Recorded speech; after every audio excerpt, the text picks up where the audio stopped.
Welcome to Manifested Publishers. Hello, I hope you are well. Welcome to our today's lesson, History and Government.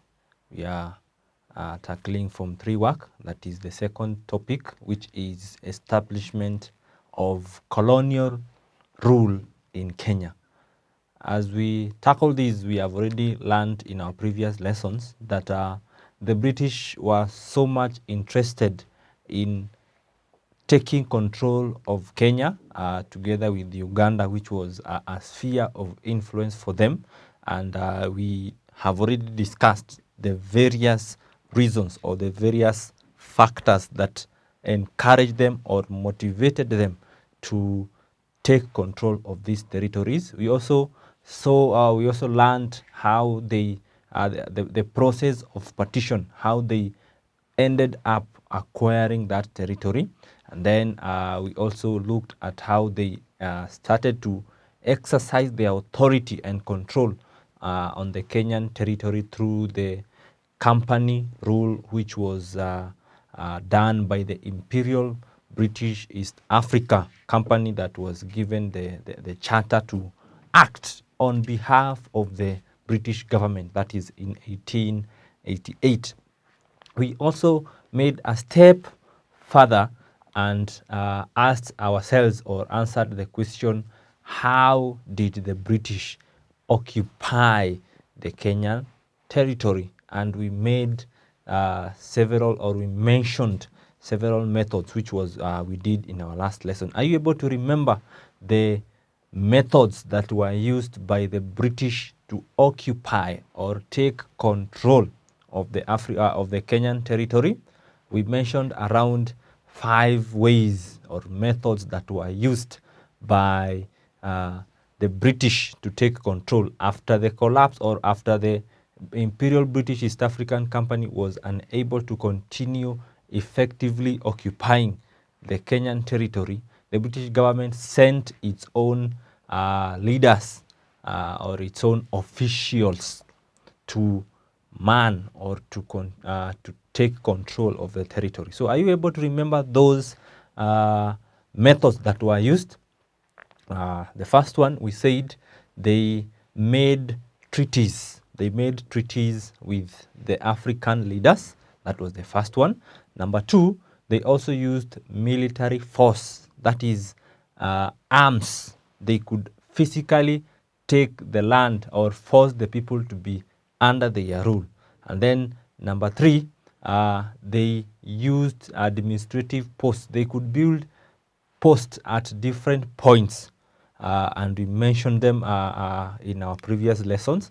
And then they could also collaborate with the African leaders. Some African leaders decided, or they could make collaborations with the African leaders, especially those who had influential positions, so that the African leader could help the British to attack other communities that were revolting or rebelling against the British. Another method they used was that of trickery. They could trick the African leaders into signing off their territory. So those are just some of the methods that were used by the British to take control. And also I forgot to mention that they also used missionaries as agents that encourage the African leaders or the African communities not to resist or not to or to accept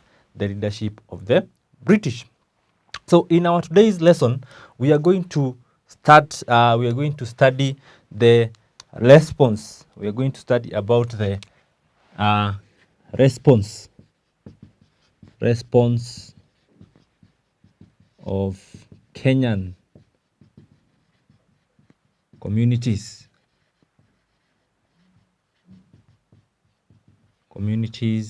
to British occupation. So this is the last part of what we have been discussing in this topic, the response of Kenyan communities to British occupation. Now that the the Britons were able to come and take control of the African land, of the African community, how did the Kenyan communities, how did the Kenyan societies react to the advancement of the British? So there are several ways in which the African communities reacted. Some were welcoming. They were welcoming to the colonial masters because they thought they are making alliances or they were getting protection. So we refer to that as collaboration. Others were because of the nature, or they felt that their independence was being taken away. They resisted. So which actually was the biggest response, or was the most common response by the Kenyan community. So we shall start with that. The first one was resistance. Resistance. This was physical refusal. They did not accept, they did not welcome the British into the territory because they were coming to take their land and forcing them into under their rule. And the Africans felt we are losing our own independence. We are not able to have our land to ourselves. This was the land that we were given by our ancestors. Remember, in your Form 1, you discussed about the people of Kenya up the 19th century. So these people had come and occupied these territories, and they had, some of them had conquered these territories, and now they had become their home. Now the British come and they want to take control. So the most common response was that of resistance. Most communities, most societies in Kenya resisted the British rule. We are under this. We are going to look to study the Nandi. The Nandi is one of the community that resisted, that totally resisted the coming of the British. The Nandi is one of them. And then we are also going to look at the Agriama. Agriama. And also we are going to look at the Bukusu. And then finally we are going to look at the Somali, who resisted the colonial rule. That is about resistance. We have talked of the Nandi, we have talked of the Griama, we have talked of the Bukusu, and then finally we have talked of the Somali. So these are the Kenyan communities that resisted, that actively, there was active resistance. They fought against the British. So it involved armed warfare. The second response that was seen among the Kenyan communities was that of collaboration.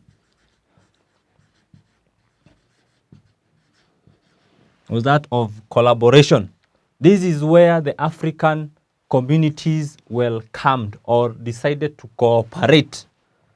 With the cooperation. They decided to cooperate with the British. So they thought the British were providing them with protection, or they were getting material support, or they could enjoy the civilization of the British, that is the education and the medicine. So they decided to work together with the British. So the communities that collaborated, that we are going to be looking at, I'll be studying, is one, the Wanga, and also the Maasai that collaborated. We are going to see look at the Wanga and also the Maasai as part of the communities that collaborated with the British. And then lastly, there was another kind of response that we refer to as the mixed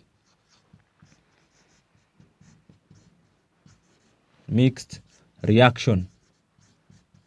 Mixed reaction. This is where a section of the community or part of the community resisted while the other collaborated.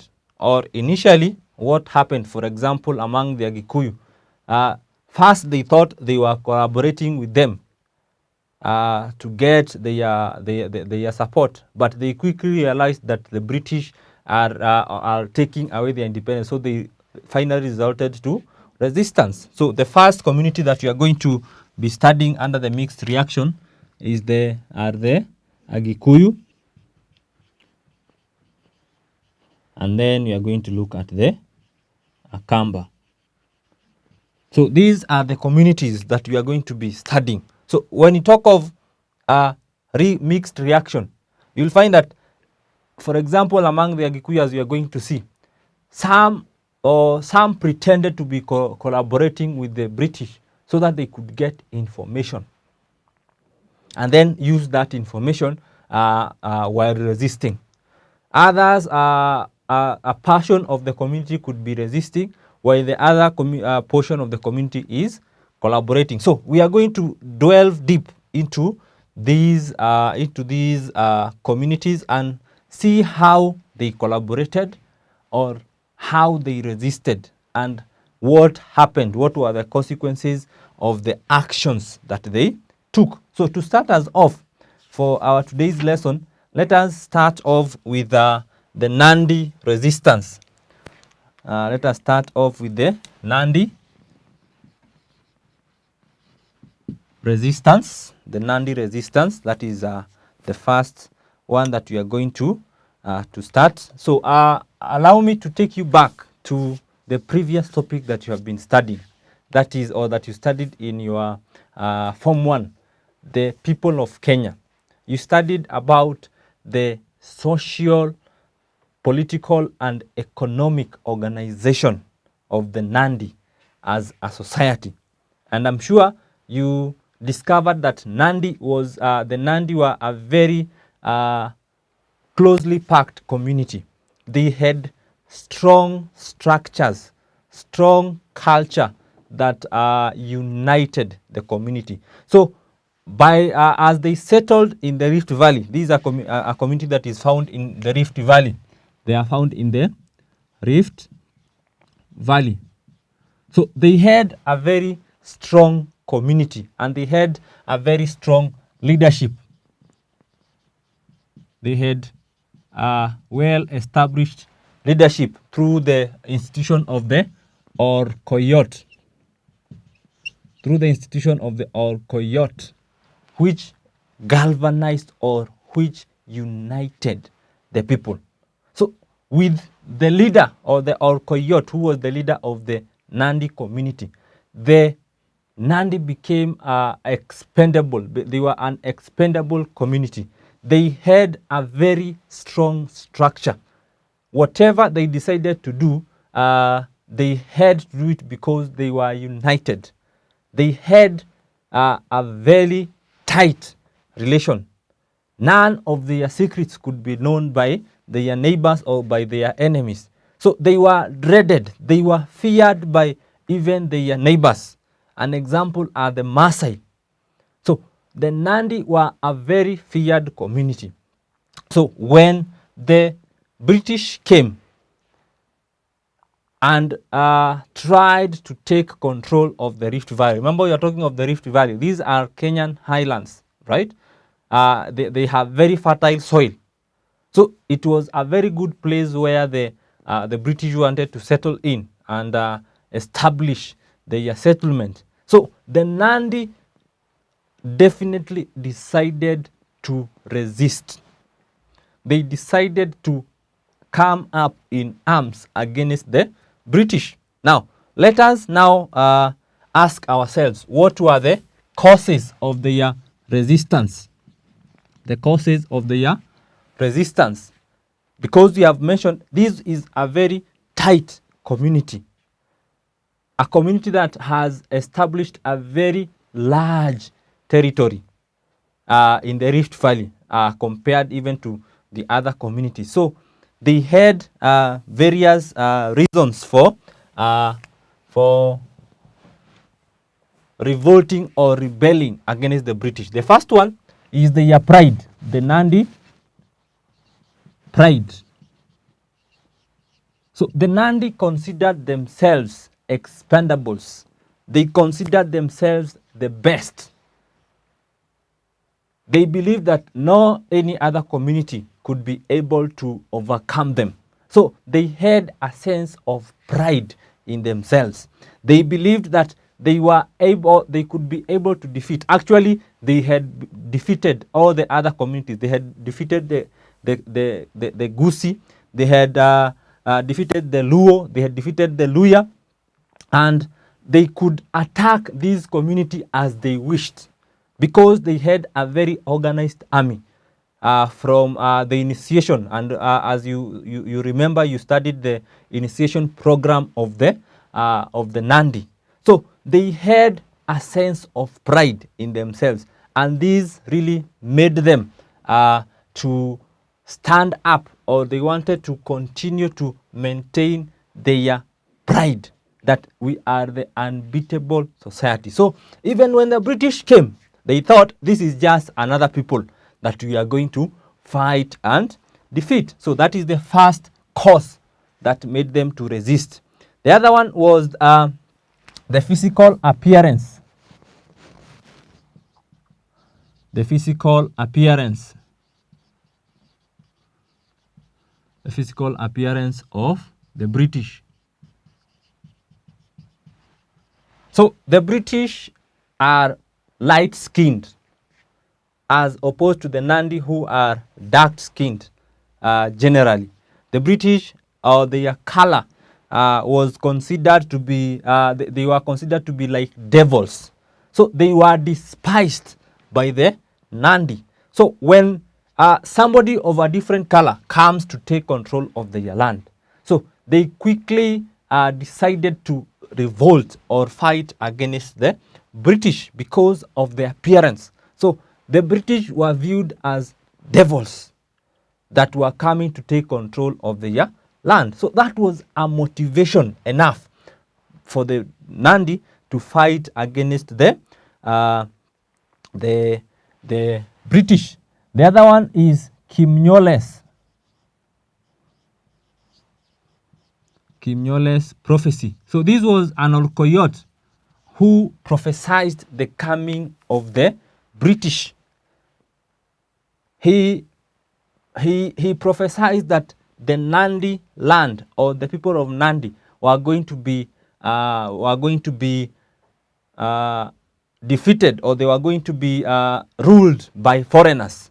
Actually, he saw an idea, or he saw people like butterflies, and also he prophesied even the coming of a very big snake into the land of the Nandi.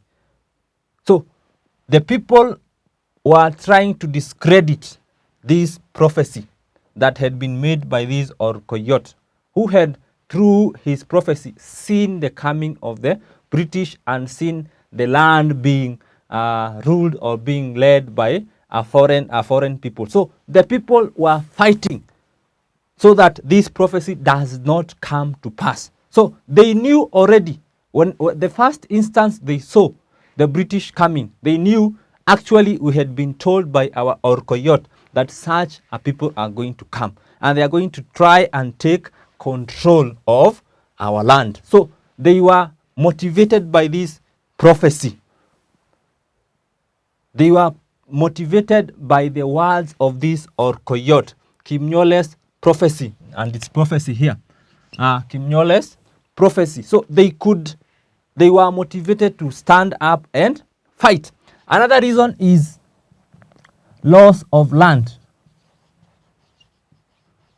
So the British came and started to occupy the lands in which they were living in. They were farmers. Most of the Nandi were farmers. So they had established lands where they could farm. Now the British come and demand that they go away or leave their land for the British. So they could not easily accept to do that. And then also they wanted to maintain their independence. Maintain independence. They wanted to maintain their independence. They had their own system of administration. They had their own leaders. They wanted to decide what to do at what time and how to do it. Now the British come and want to tell them what to do. So they fought, or they decided to rise up in arms against the British. Another reason or another cause was taxation. The British came and introduced something known as the heart tax. This was each and every community, or each and every man was supposed to pay a certain amount of money based on the number of huts he had in his homestead. So the Nandi were asking ourselves, these are the houses we have built using our own hands.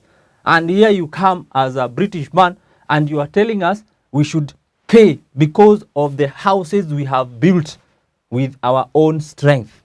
So they could not reconcile that fact, and they decided to revolt against the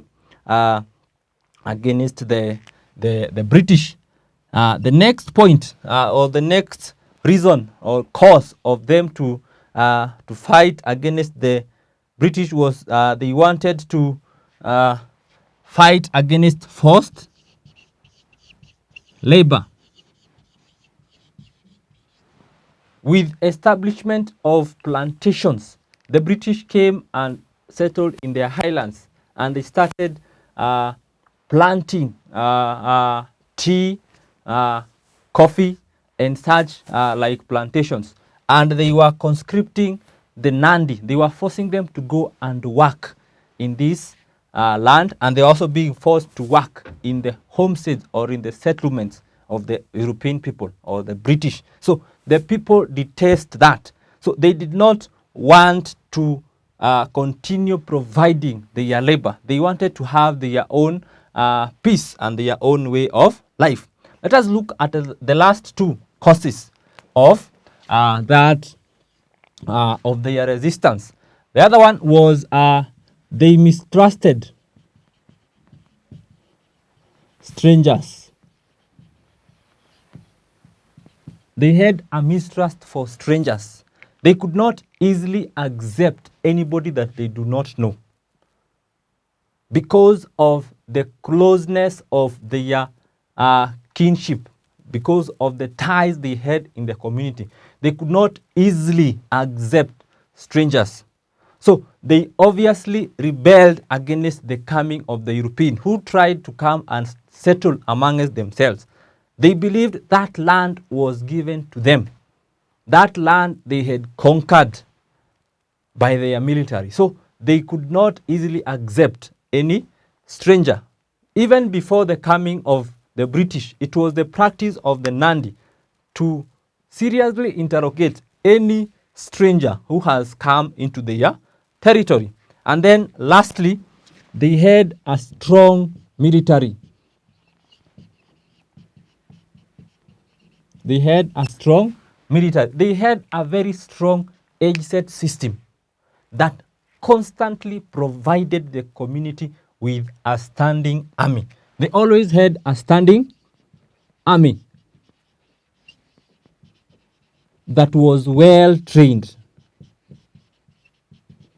So when the initiates are being initiated into adulthood, they would be taken into the forest where they would stay for months, being told or being trained on the value of the community, being trained on war tactics, making poison arrows, how to fight a war. So they had a well-trained army that believed and that had a very strong brotherhood.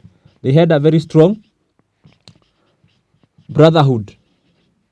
So none could stand up against the other. So even if you were to catch one of them, he will not tell you where the other members of the army are because they were well trained. They had become a unit. They lived like brothers. So this military was what really motivated the Nandi people to fight or to stand up against the the British. So as we come to the end of our lesson today, we have learned about the first community that responded to the invasion or the British occupation of the land of Kenya, and that is the Nandi.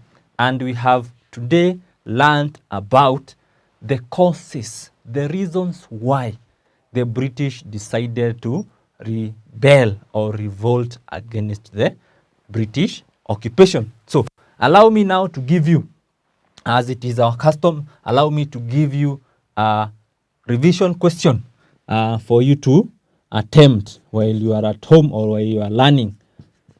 A revision questions. The questions are, I'll give you two questions. Mention the various ways in which the Kenyan communities reacted to British occupation. Then number 2, discuss the causes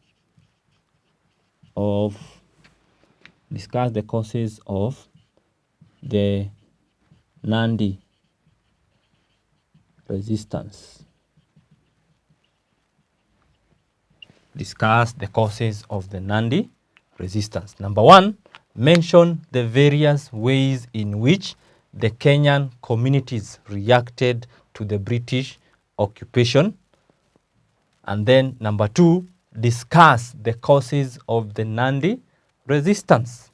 And I'm sure you are well able to answer that or those questions. And we have now come to the end of our lesson today. Thank you for sharing your time with me. Until the next time we shall meet on the same platform, continue to learn history and government. It's bye-bye from me.